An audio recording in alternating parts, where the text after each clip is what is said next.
Tashi Delay, and welcome to Tibet Talks. I'm Ashwin Verghese of the International Campaign for Tibet, and I'll be your host for today's episode. My colleague, Tencho Gyatso, is just returning from the Geneva Forum.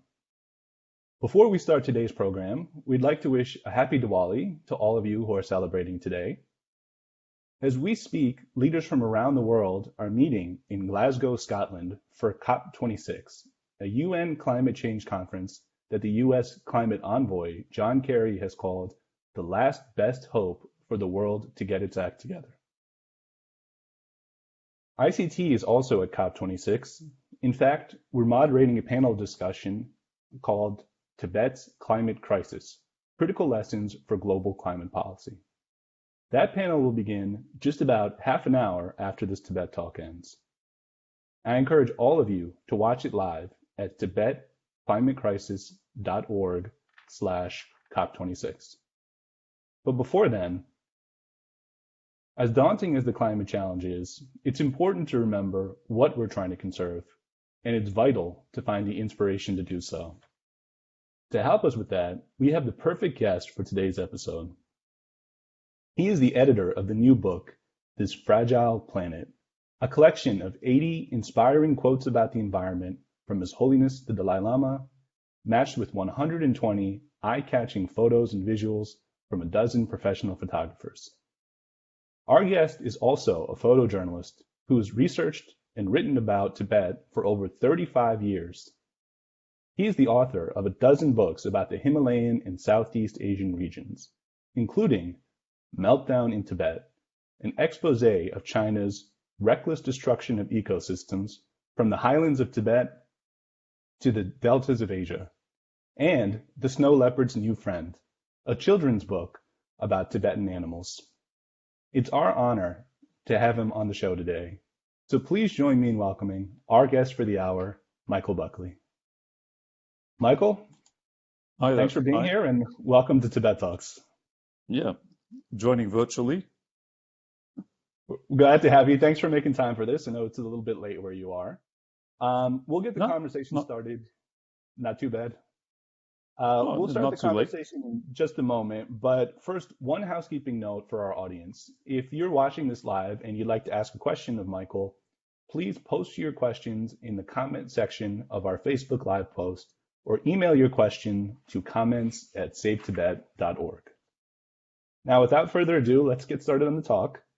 So, Michael, I'd like to start out first by asking you to share with our audience a little bit about yourself, your background, and what brought you to this issue of Tibet that you care so much about. Oh, well, I started out as a travel writer, and I got a contract to produce a book on China, which was a mega project. It turned into 800 pages of stuff. And then after that, the part that was missing that we couldn't get into at the time was Tibet.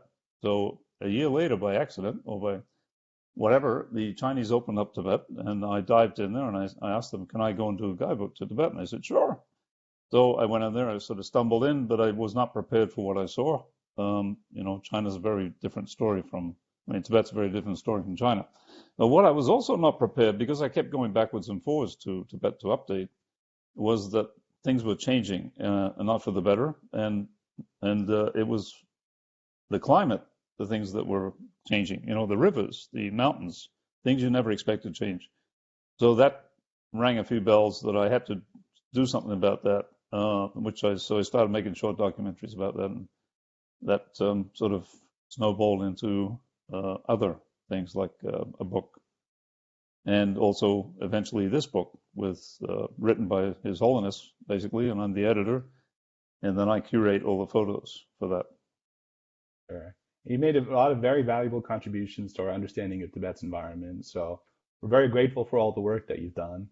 And I understand also that you have a presentation for us where you'll be able to provide a brief intro and interview of the Tibetan Plateau and the unique qualities and the unique challenges that it faces. So I will go ahead and bring up your presentation, and Michael, I will let you take it away from there. Sure. And I've only got about 10 minutes to do this, so we can't cover everything, of course. We'll look at it through the Dalai Lama's perspective, perhaps. So here he is planting a tree He's very keen on gardening. He's very keen on the environment, and he's always been that way from very early days. So it's a not very well known fact that the 1989 Nobel Peace Prize was the first ever awarded on the basis of environmental preservation, because he proposed that the vast region of Tibet, the size of Western Europe, be turned into a zone of peace and a special nature reserve, the largest protected area on Earth. If you look at the photograph here, he's under the Bodhi tree in Bodh Gaya. And, the Bodhi tree has special significance to Buddhism because it's where everything started, under the Bodhi tree. And also, the Buddha passed away under the tree as well. So the Chinese occupiers of Tibet ignored his vision, which is outlined in the Nobel Peace Prize, and instead they've desecrated the land of snows. They're blocking the major rivers with Tibet with megadams. They've turned the vast grasslands into desert with extensive mining. They've cut down all the old-growth forest of eastern Tibet. It's an ecological disaster under Chinese rule. There's no disputing that. So what I was trying to do with this book was to give His Holiness his perspective on his homeland, and he has a lot to say about nature and natural things. And he brings forward an ethical approach to climate change solutions, because we cannot solve this with science alone. It doesn't work. We need secular ethics or moral compass. So most solutions are long on science but short on ethics. And basically what we need is a change of consciousness. And to solve this climate problem, we need people to be not only respecting nature, but revering nature. If you revere something, you're going to protect it. And that's what Tibetan Buddhism brings, because of its background in Bon, which was animist-based. It sort of brings in this thing of, destruction of nature is an alarming crime, in Tibetan Buddhism. But what he says, and this is a quote here, destruction of nature and natural resources results from ignorance, greed, and lack of respect for the Earth's living things. So in this photograph here, you're seeing it's a climate change problem. It's a meltdown at the back of Everest, which is on the Tibetan side. There's a pool there, glacial pool. But it's also, that is happening because of a rain of black soot that's coming down from China and India due to the burning of fossil fuels. And this can be solved. The black soot problem can be solved. It would be gone within a month if everybody there was to stop using fossil fuels. But of course, we're talking about 3 billion people almost. They can't do that overnight. As a matter of fact, they've not committed to any reduction of coal use in both China or India. So what the Dalai Lama says that, for 1,000 years, Tibetans have adhered to spiritual and environmental values in order to maintain the delicate balance of life across the high plateau. And that was Buddha's message, inspired by Buddha's message of nonviolence and compassion. We've sought to respect every form of life while our neighbors have lived undisturbed. And that includes the wildlife. They had great respect for the wildlife, and there was huge herds of wild yaks, wild animals, gazelles. Basically, they're all gone now. But coming back to Tibet, Tibet holds the largest store of ice, glaciers, snowpack, and permafrost on Earth, acts as a vital refrigerator of the planet, and it does something that the Arctic and the Antarctic cannot do. It feeds into major freshwater rivers. And that way it's supporting up to 1.8 billion people, which is approximately, let's say, a quarter of the planet is getting water from Tibet, one way or another. And what's alarming is that Tibet, or the third pole, has no representation at international climate change conferences such as COP26. You're missing a very crucial piece of the puzzle here. What you're looking at there is logging in East Tibet, old-growth forest. They cut down a lot of trees. And what happened around the 1990s, about 1998, there was massive flooding on the Yangtze. So China asked the scientists what happened. They said, well, you cut all the trees down. So then they had a moratorium on logging for a while. Anyway, I'm going to jump forward a little bit here because His Holiness has repeatedly called for urgent action on pressing climate issues. He's gone to a number of conferences. He's been the keynote speaker, and he appeals to youth quite a lot. So here's a protest in Delhi, 2019, pre-COVID days. Delhi has major pollution problems. So he's he's gone global. It's not just Tibet anymore. He's looking at the global thing. He's looking at interdependence. He's looking at moral compass, secular ethics, and what can be done because we have to work together. So it's a matter of looking after our own home, and we need to work together to do it. Now let's move forward on a picture. Okay, this pretty much sums up what's going to happen in Tibet maybe in the next 20, 30 years. If Tibet's rivers dry up, then Asia dies. It's a rather alarming equation. But first you'll have flooding in Tibet as the glaciers melt down. And then when the glaciers are gone, you don't have any water. That is a huge problem. And then all of China's dams, which are all over those rivers, they won't work either. So if you want to put it into very simple terms, that's it. Next picture. Okay, this is COP25. I was there. And this is a side event. You might call it a side event. That's the Dalai Lama on the side of a truck, which was sent around Madrid. And you're looking at Tempa Zambla from TPI. He was a representative there. There's about 5 of us there. And on the right is Ben Thupten Wangchun, who took the Chinese leadership to court over genocide in Spain. Never actually went further in the courts, but it created a huge amount of publicity. And I would add to this that it's more than genocide that's going on, it's ecocide as well. Ecocide kills far more people than genocide. Because you've taken away their ecosystems and their food sources and their water sources, that's a lot of people. So along the Mekong River, for example, 60 million people depend on that river. I think there's one more picture, is there, or is that it? That's pretty much it. For this. Yeah, so right now we have COP26 is happening. And again, there's no voice for Tibet. There's very little voice for Tibet because even China is not showing up at this one. Even their leadership has decided to stay away for some reason. Xi Jinping's not going there. So I wanted let's move along to some issues now. We'll move forward on that. So first of all, thank you for that presentation. Very informative, and certainly understand the urgency of the issues that we're dealing with. To bring us into the next part of the conversation, I'd like to bring on my colleague, Franz Matzner, who is ICT's Director of Government Relations, and he's a veteran of environmental advocacy. So these are issues that he's very knowledgeable and passionate about. And Franz, I will let you take it away with Michael, and you guys can have a conversation about the environmental crisis in Tibet. Well, thank you so much, and Michael, for joining us and giving me a chance to, go a little bit deeper into some of these issues that you just outlined. There was I thought that maybe the best way to do that in keeping with your presentation would be to go through your book, which I've done, and take out some of the Dalai Lama's really powerful, inspiring quotations, and I'll read those, and hopefully we can have a little bit of discussion about the deeper meaning of those as we go through some of the critical environmental and human rights issues and how they're connected. So the first one, I'm even going to hold it up from this lovely book. Everyone can see it's got beautiful pictures in it. So the first one I wanted to read out is from about the water issues. Tibet has been regarded as the water tower of Asia's, with majority of the major rivers originating from Tibetan glacial reserves, most of which are now at risk due to global warming, as well as rampant damming of rivers by China, affecting downstream countries adversely. And you've already alluded to a few of these, and I'd be interested if you could give us a more fulsome picture on the many challenges and problems that this kind of major damming really has for not only Tibetan culture, but all of the downstream countries that rely on it.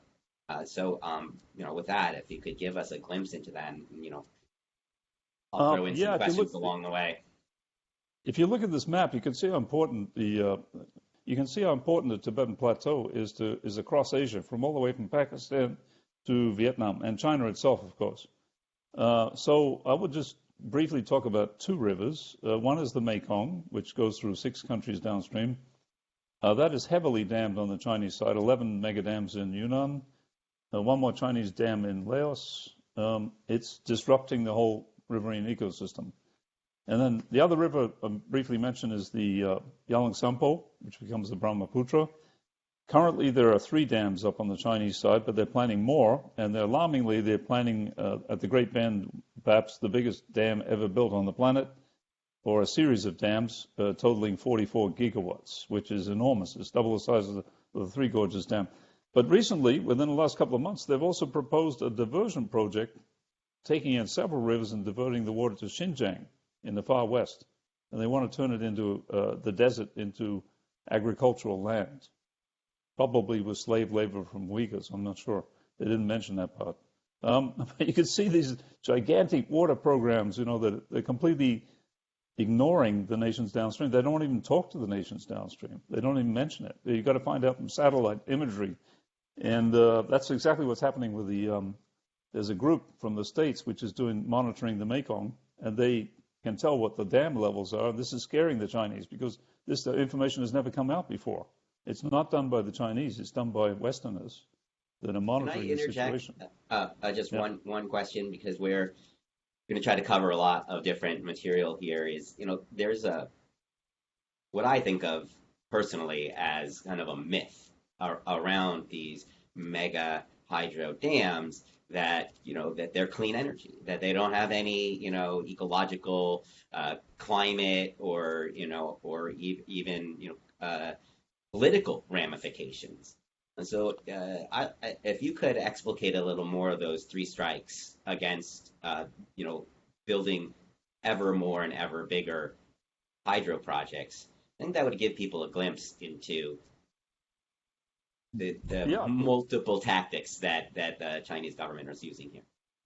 Well, China's a water hog. It's being very, very greedy, and it's just taking all the water for itself. And you're looking at a dam here. This is Shaowan, 4,200 megawatts. That's not a small dam. That is the height of the Eiffel Tower from the base up. It's double the size of the Potala Palace in width. It's an enormous dam. And if you look at those funny little funnels at the front of this thing, those are supposed to let water through, but they don't let silt through. And silt is the ingredient that is needed in the downstream countries. It's a nutrient-rich material that comes with the river. It's scouring up all this stuff. So you've got a couple of things going on with the dam. One is blocking the silt, and we'll block the silt up to about 90% eventually. Then it blocks fish migration. Well, Cambodia is heavily dependent on fish. That's where they get 90% of their protein is coming from fish. Vietnam is heavily dependent on rice. They need the nutrients. So it's a disaster for these downstream countries. And that's 2 of the impacts. If you look at behind Shaowan Dam, there's a reservoir that goes back, I don't know, maybe 100 kilometers or something. That's giving off methane. Methane is a greenhouse gas that is 30 times more powerful than CO2 as a greenhouse gas. So the talk about sustainable, renewable, it's all baloney. There is no sustainable baloney when you have methane coming off these reservoirs. And that reservoir is dead water. It's just going around in circles. It's not moving. So eventually that dam's going to plug up with so much sediment, it won't be operable. And then they'll have to either demolish it or they'll have to try and shift the sediment. But China doesn't care about the sediment. They've got no way of storing up that sediment to keep it moving because they're only concerned with China. If you had a small dam, run of the river, no reservoir, that might be okay, but certainly not a mega dam like this. And then, they get much bigger than this. There's one on the Yangtze, which is 16 gigawatts, and each of the turbines is 1 gigawatt. They have the technology, not just for China, but around the world. They're exporting this technology for dam building. It's very, very bad what they're doing. Michael, it's, yeah. There's been some speculation and even some studies, pointing out that there may be other reasons, perhaps hydropolitics and national security issues, that are another motivation for China building their major projects along some of these contested borders. I was wondering if you could speak to that for a minute, because it's what they're doing is weaponizing water. They can terrify these nations downstream, but basically on the Mekong, they got so many dams, 11 dams, they can virtually turn the tap off, and they have done it. In the dry season, they've actually they let water loose in the dry season, and then in the rainy season, they're holding the water. They're using it as a tap, and occasionally they release a little bit of data, but not much data, and they fudge the figures. They tell you, oh, we're only responsible for 12% of the water at this point. But they're talking about, they cheat. They don't talk about monsoon season figures, which are more like 40% for the Mekong. So, a place like Vietnam is terrified of what's happening because their major rice basket depends on the Mekong. And they're tapping into groundwater, but that's not going to last forever. That's where they're getting water from in a drought. They use the groundwater, but that's not going to last. So, it is weaponizing the water. And they'll use the same thing in India on the Brahmaputra. They can't turn that one off yet, but they can certainly diminish the flow if they wanted to with the dams that they're building now. So this diminishing flow alters the river downstream. It changes the course of the river. The river does weird things when you start altering the flow. And then you got sand dredging. Big sand dredging all over the world, but especially in China, sand is the major ingredient in concrete. And the best sand is river sand. You start playing with the sand in the rivers, you completely alter the ecology there. So all in all, dams are a very bad story, especially the big ones. The little ones less so. If they could redesign dams so they didn't have these impacts, we might have a chance, but nobody's attempting that. Not yet. Michael, thank you. I'm going to move on to another pair of quotes from your book, see if we can open up some of the other ecological and humanitarian issues that are happening ongoing in Tibet and how they're connected. And so the first is about the forestry issue that you already talked about. So when the forests die, the whole nation suffers. And when a people suffers, the whole world suffers. The large-scale deforestation of Tibet is a matter of great sadness. And then the second, taking care of our planet is a matter of looking after our own home. We can no longer exploit the trees, water, air, and animals with no care for the coming generations. I support young people's protests against government's inaction over the climate. So if you could take us through that, that would be wonderful. Well, actually, the first casualties in Tibet were the forests. They were severely cut down on the eastern side, Kham. All the old growth forests, they turned it into furniture, chopsticks. The next casualty basically was the wildlife. It just disappeared. I mean, Tibet was famous for its huge herds of animals, and you don't see herds of animals anymore. You don't see Kiang, Tibetan wild ass. You don't see them in huge groups. You see individuals, 5 or 6. You don't see the massive herds anymore. Anyway, I wanted to talk about this photograph you're looking at here. It was taken by Greenpeace East Asia, undercover. And you're looking at a national park in China, in Amdo, where a coal baron is excavating a mountainside there for coal production. In the background, you see snow caps. And in the foreground, you can see a fox. That's a Tibetan red fox, looking very confused, like what's happening? This is a national park. So this pretty much sums up the whole situation. There's a lot of corruption. They move the nomads off the grasslands. They bring in the mining. They bring in the damming. And then they put up a fake national park. It's kind of weird situation. But I've understood that these kind of go hand in hand, right? We have yes. the mining, and whenever there are, for many of the reasons you've already expounded on, this is alien to the nature of Tibetan culture and Buddhism, and yet you see protests against the mines that are suppressed brutally.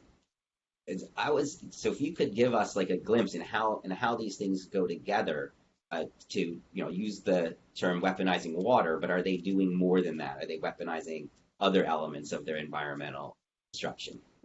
Basically, China is a colonial power, and they're doing what every colonial power throughout history has done. And Tibet's the biggest colony left on the planet. I mean, they're just exploiting the heck out of Tibet. They've got over 125 minerals have been identified in Tibet, including Amdo Kham. And some of those are highly valuable. The uranium for their nuclear program comes from Amdo. We don't know where exactly. It's top secret. Lithium, to mention another one, West Tibet, and also in Qinghai. We don't know how much lithium they're getting from Tibet, but certainly they're going to exploit that resource from the lakes. And you can see the damage done to the lakes. And they never tell the Tibetans what's happening, and Tibetans end up getting sick from some of these chemical projects that are happening on their doorstep, and they don't even tell them what's happening. They don't even tell them not to drink the water in some cases. Yaks are dying from drinking the water. next to copper mining places, things like this. So if you start joining all the dots, the dams power up the mines. The mines have taken away land from nomads. No, the nomads have no choice. They have no participation in any of this. And if they protest, they just go to jail or worse. So you're looking here at a nomad resettlement camp, concrete structures and wooden. Before we go into that, let me read the Dalai Lama's take on this particular problem, which I think is a sadly perfect example of how the environmental tragedies are linked hand in hand with China's government's clear strategy to dismantle, the Buddhist and Tibetan traditional culture in Tibet, because clearly this is not how nomads originally prospered. So here's the quote. I have heard that due to forced settlements of nomads nowadays into permanent houses built specially for them have lots of impacts on the environment. So if you could go through some of this, because I look at this picture and this looks more dire than, they've been moved to a nice set of, condos and homes. That's not what this looks like. Yeah, a little bit understated. But for about 4,000 years, the grasslands is not a natural system. It evolved. It evolved with yaks, nomads. The yaks keep the grasses nice and trim. They don't grow wild and big. And then the yaks are providing nutrients through their dung for the grasses. It's evolved together for 4,000 years.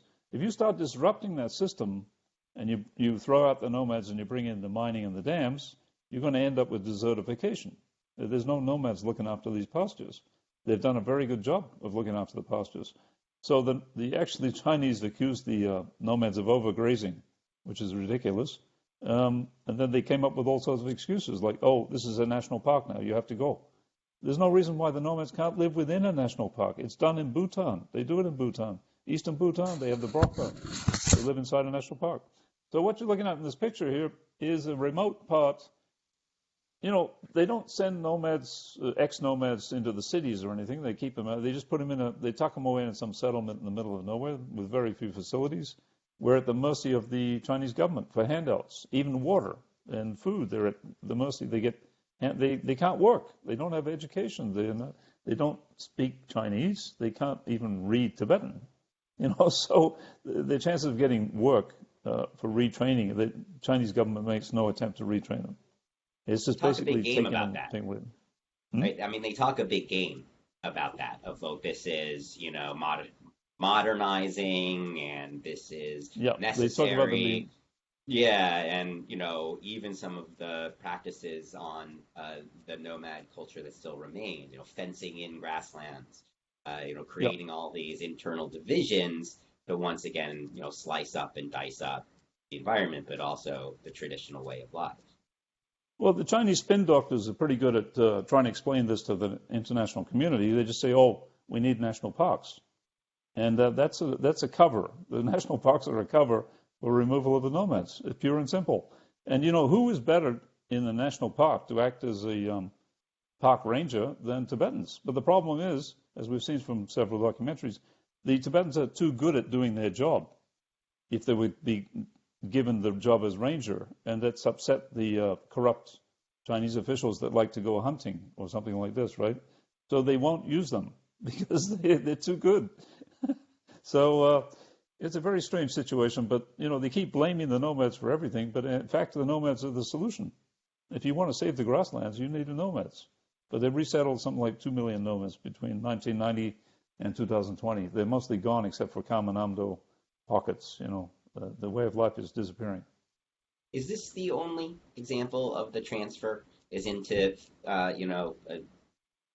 what we're seeing on the screen now? Because I've also heard that they are taking some Tibetans and sort of moving them far from Tibet into, regions and industries where it's not, they don't speak the language. It's hard to get work, but they're really removed from their family connections and environment. Yeah, they're taking a page out of the situation in Xinjiang, where they're virtually, they're putting them into cheap labor camps, That's one thing that's happening around Lhasa. And then they shift those out to other places that need the workers and not willing to pay much for the workers and stick them in dormitories in rather unsanitary conditions. So, what happens in the camp that you're seeing right now is Tibetans have nothing to do. They end up drinking, playing pool, and, they just lose their whole purpose in life, and they turn into beggars. Tibetan nomads are not beggars. They've been independent for a long time. They don't need anybody else if they have their own system. They just need their yaks. That's it. So their whole culture disappears. It's cultural genocide once you take them off the grasslands. Do you believe that that's deliberate? Yes, because, all over China now, the policy has been recently announced by Xi Jinping that the minorities have to go, all of them. There's some like 60 minorities across China. He's basically saying we want them all to be Chinese. We don't want minorities anymore. That's it. So it's official policy right now. Which is definitely contrary to their stance publicly. Yes, in the past. But they're very good. They're very good at smooth talking. Basically, my rule of thumb with Chinese, whatever they say, you'll believe the opposite. So if they said they're helping the rivers, that means they're destroying the rivers. If you turn it into the opposite equation, you'll probably get at the truth. So it happens quite a lot. Xi Jinping, he talks about green this, green that, but he doesn't even show up at COP26. What's green about that? He's chickening out, He's chickening out because of COVID, which, China created. So if he doesn't want to show up at COP26, but all the other leaders are, it shows you what his priorities are. He's not concerned about green this, green that. He's not concerned about it at all. It's a bait and switch for control. Yes, it's bait and switch, and they have some sort of, propaganda department that they sit down and they work out all the arguments, say, well, we're going to work on this one and that one, and it even involves the Chinese Academy of Sciences, which has been caught lying about various things. It's a scientific body, but they don't have scientific principles when it comes to their reports. We've been found out several times that they've been putting out wrong data. And, this is the major scientific body in Beijing. So if that happens, then anything can happen. Yeah.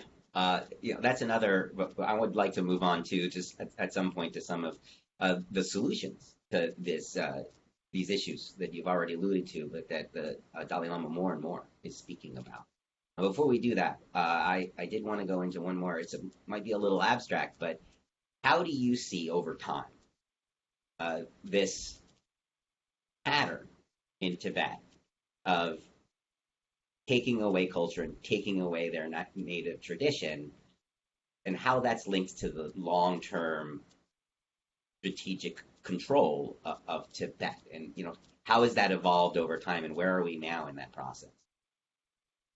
Well, unfortunately, we're a little bit too late for just about everything. I mean, China is talking about carbon neutrality at 2060. That's a joke. We need carbon neutrality at 2030, and even 2030 is late. So, they're not looking at the future the way that they should be looking at the future. Things have to happen now. We see massive chaos going on in ecosystems around the world. Every year it's getting worse and worse. And yet these politicians and leaders, they're all dickering over this at COP26, and God knows what they'll come up with, but it won't be enforceable. There's no policing of it. Japan turns around and says, well, because of Fukushima, we're going to cancel all our nuclear now. So it means we'll go back to coal. And there's nobody telling them, no, you can't do that. You made a commitment. No, it's okay. I'll just do what I want. So, China's made no commitment over coal until the year 2030 when it says it will taper it off. What does that mean, taper it off? We have no idea what taper it off means. And then they talk about carbon neutrality, but carbon neutrality comes at the expense of dams. What they're aiming to replace the coal with is hydropower, including the massive 44 gigawatts at the Great Bend of the Sangpo. But that's not a solution. You're killing the river. You've got one solution to one problem, but you bring in another huge problem, especially for India, where you're killing that river. And that's a very important river for India. So they've already done on them. They've already killed the Mekong. It's dead, half dead. Solutions, I don't see a lot of visionaries coming out of China. There are NGOs that are doing very good work in China. that are shutting down dams. They protest and so on. There are individuals in China, because you're allowed to criticize the government or environment as long as you don't nail individual ministers who are corrupt, or whatever. So they do allow protests, but only from China, not from Tibetans, only from Chinese NGOs. And some NGOs have been fairly fierce. They actually prosecuted the Chinese government in Yunnan over not doing a proper environmental assessment. That's unprecedented. They took them to court.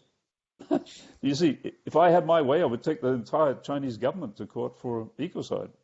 That's what's happening here. It's, in other countries, ecocide is individual corporations.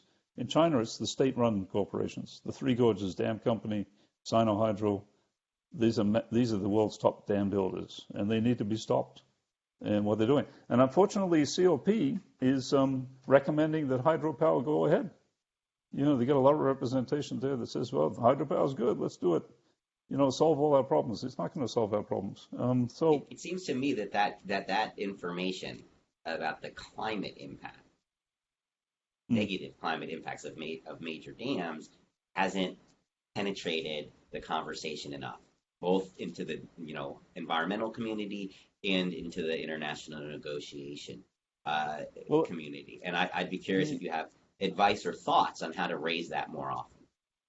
Well, the problem is that the hydropower industry, which is big and has lots of money, have managed to, rather like the cigarette companies or, they've managed to get their propaganda around that, this is green, this is sustainable, it's renewable. And then who is countering that? That a handful of indigenous people on some obscure river in the Amazon. So they've got their way with governments, with companies, and they're spreading this. They're trying to spread this baloney around that dams are good, and in a small way, dams are okay, but not the big ones. The big ones are highly disruptive, highly dangerous, and they may cause other problems. They might be linked with earthquakes. They might cause landslides, which has already happened to Three Gorges, and eventually they may collapse. Well, there's a tsunami coming down the river if that thing collapses, and it's happened a few times in China already. There was one back in the 50s that killed 300,000 people. They kept quiet about it for a while. It was only 10 years later that we found out about it. Banchua was called. These dams, they don't last forever. After 50 years, you need to either rebuild the dam, reconstruct it, or you need to take it down. And that's what's happening in the States. They're actually decommissioning dams. Well, since I think we've got about a few minutes left, so that we can let the audience have some questions, and I want hoping to end a little bit here on a happy note. Of the Dalai Lama has always put forward the concept of a universal moral compass, and to take, as you said in your opening presentation, that we need to pay attention to the science, but we also have to include in that some of our values, some of our ethical stances, and they can't be pitted once against the other. So I'm going to read a final quote from your book, and hope you can help us figure out how do we take that concept of, we can call it rights-based or environmental justice or any of the terms that are out there, and effectuate it. So here's the quote. The time of social, emotional, and ethical learning has come. Our compassion cannot be limited only to those who look like us or who share our citizenship or religion. It must be extended to encompass everyone on the basis of our own common humanity. And I'd love to hear your thoughts on how does this reflect for Buddhist belief systems, and how that feeds into the curriculum that the Dalai Lama has helped put together and is now really spreading to many schools across the country. Yeah, well, that's one of his major contributions, the SE learning curriculum, which is in the primary schools and the middle schools. Eventually will go higher, I guess. And I think one of the basic aims of this is anger management, dealing with emotions, which cause a lot of problems. They cause world wars, emotions getting out of hand. So he's targeting kids because he thinks, the kids are going to do something, and kids are fearless. An 8-year-old kid is fearless. They got nothing to lose. His values, what he's saying with secular ethics is the problems we have to deal with are greed, apathy, and ignorance. Those are our biggest problems. it's not so much a scientific solution we're looking for here. It's a moral transformation of consciousness that people, if they think they have a responsibility, then they do their part, and then we all get respect for Mother Nature. There's not enough respect for Mother Nature happening. And more than that, he wants reverence for Mother Nature, more than respect. And that's what Tibetan Buddhism brings to the table, is massive respect for all sentient beings, not just the land. It's the animals, the insects, everything. I don't know about mosquitoes, and I don't know about rats. They're not that compassionate about those. But never had mosquitoes in Tibet until recently. So, it's a very simple thing that he's doing. He's trying to bring in the moral ground, the moral compass. And we need to focus more on that to be able to solve these problems. There's no way around this. But let's go back one picture. This is an ingenious solution from Ladakh, and there are many solutions from the Tibetan world. Bhutan has gone no GM crops. Bhutan is the greenest country in Asia. This is Ladakh at the other side. They're doing massive solar plants because there's a lot of desert there. You're looking at an ice stupa. And this is a combination of spirituality and science mixed together. And in the foreground, you'll see a monk. And that's because there's a monastery very close to that building of this thing. And the person who is behind it, the Dredging leader who's funding this thing, the ice stupa, he engages all the monks to build it. It's built of pipes and branches. In the winter, they cover it, it's covered in water. It freezes. And then in the summer, it releases water to the farmers in the area, which is replicating the actions of a glacier. So this is a peculiarly Tibetan solution to the lack of water in the summer. And it's also a religious, spiritual combination because it's called an ice stupa. And because the monastery is behind it. And if the monastery was not behind it, they would not get built. Because, they tell the people, we like this. People go ahead, okay, we'll do it. If they don't tell them that, it's all volunteers that are building these things. They cost about $30,000 to build. So this is an ingenious solution. There are solutions. And they're happening in Sikkim. They're happening in Bhutan. They're happening in Ladakh. And those are Tibetan areas. And the solutions are very easy to put in force there because of the inherent values from Tibetan Buddhism that say this is a great idea, protecting nature. We like it. So, also with the SE curriculum, Dalai Lama is looking at the next generation of kids and also the next generation of activists. And he's saying that if we can train 8-year-olds to take part in meditation, we would solve all our world war problems. It may be that simple. Thank you, Michael. Thank you very much. That we've really covered a lot of ground here, as does your book. So I really appreciate the time to have this conversation. Yeah, thank you both. Thank you, Michael, for all of those answers and for sharing with us your knowledge and your work on Tibet. And it's wonderful to have both of you be able to discuss this topic, as you both have a lot of experience with environmental advocacy. Certainly a lot of challenging information in that presentation, but it's important for us all to reckon with that. And it's also wonderful to see, like you said, there are solutions that are emanating from the Tibetan world that we can all learn from. We have a few minutes left here, and I'd like to turn to some questions from our audience. So thank you to all of you who are watching. We have a question, first of all, from Connie Orkut, who is a member of ICT, and we thank you for your support, Connie. So this question is, I'm wondering why much of the world doesn't seem to be aware of the ecological disasters occurring in Tibet. Many people know about deforestation of the Amazon and melting at the poles, but the tragedy in Tibet is little known. Why is this? What can be done to spread the alarm? Also, is there any sort of world court at which crimes of ecocide can be introduced? And Michael, I'll turn that to you first, and then if Franz would like to add, he can go ahead afterward. Sure. Well, the basic problem is, of course, that Tibet is under Chinese control. They don't want any bad publicity getting out about Tibet, so they suppress everything. So the chain of communication is that Tibetans see things happening on the ground. They take great risk with their cell phone and whatever to get it out to the West. If they're caught, they'll end up in jail or worse. And, it's suppression of information, false information coming from China. Everything's nice and dandy in Tibet. The people are happy. They're always laughing and singing. This kind of propaganda is going on, very typical. And then what can be done about bringing Tibet to the attention of the world, well, we need to do a lot more in terms of counter propaganda, like bringing up our own propaganda from the West, which is what I specialize in, counter propaganda, exposing what China is not telling us. That's called the truth. Do you think? Well, whatever, telling us the truth, yeah, basically. So when they say that, this dam is not going to affect the people downstream, that's baloney. So you have to explain why, and you have to come up with facts and figures as to why. And there's various groups that are doing that. But, these are small groups. They don't have major access to media. It's not a big story. It's not on people's consciousness. When there's a disaster, you'll see press happening, but only when you get the disaster, not otherwise. It's in the background, things are not going on. So what can be done about this? What can we do in the future? I wouldn't know really how to answer that question, but it's only going to get worse because they've got plans. They're running out of water in China. Let's put it that way. And they're going to start diverting water, for sure. They already have. When they start diverting water, you're not only robbing the people downstream, you're taking away the entire water source.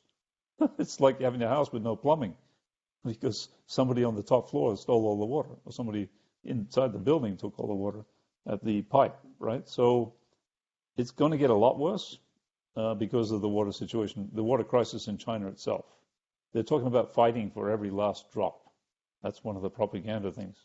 Every last drop they want. They're greedy. They'll go for every last drop. So I don't really know how you can get that message across so much. You just have to come up with your own facts and figures to counter what they're saying.